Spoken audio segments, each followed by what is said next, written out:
सबके सुमिरन सुनै छी भवानी, हमरो करो उद्धार ये।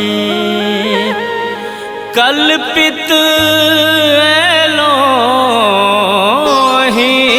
के शरण मां, कल जोरने छी ठारिये माँ, कल जोरने छी ठारिये।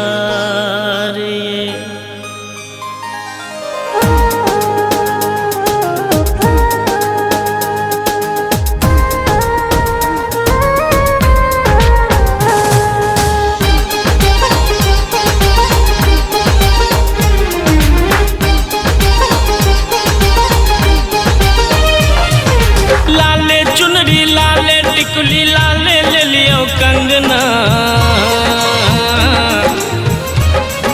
लाले चुनरी लाले टिकुली लाले ले लियो कंगना, मांगे लाल एलो अंगना, गे मैया तोरे लाल एलो अंगना, गे मैया तोरे लाल एलो अंगना।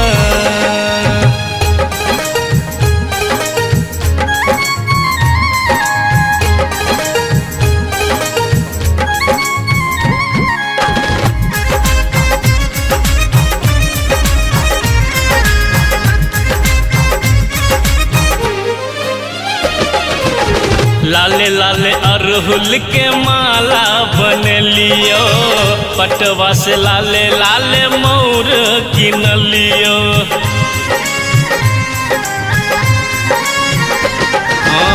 हलुआइया सो लाले लड्डू मंगे लियो, सब मिलजुली तोहर अंगना सजलियो। रंग बिरंगक गीत बजे छे झूमी उठो मोर मनवा, मांगे लाल नाचो अंगना, गे मैया तोरे लाल एलो अंगना, गे मैया तोरे लाल एलो अंगना।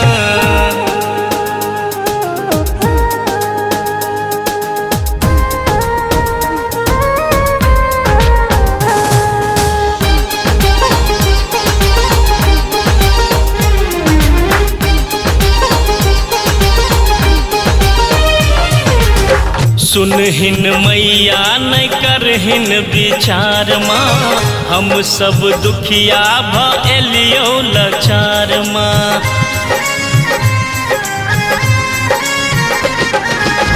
द्वार पर ठार छियो खोलहिन के बार माँ, तोरे पूजै छो सागर संसार माँ। कष्टक फेरी दूर करे माँ, कानी रहल तोर ललना, मांगे लाल एलो अंगना, गे मैया तोरे लाल एलो अंगना, गे मैया तोरे लाल एलो अंगना।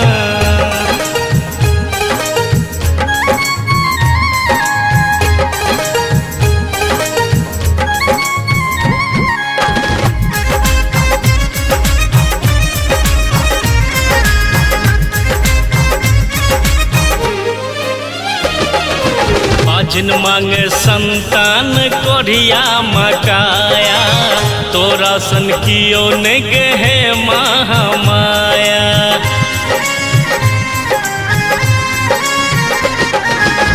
तू नहीं करबीहिन तके करते दाया, सगरो जगत में छो तोड़े मसाया। किशन कन्हैया ठार शरण में धेने तोरे चरना, मांगे लाल एलो अंगना, गे मैया तोरे लाल एलो अंगना, गे मैया तोरे लाल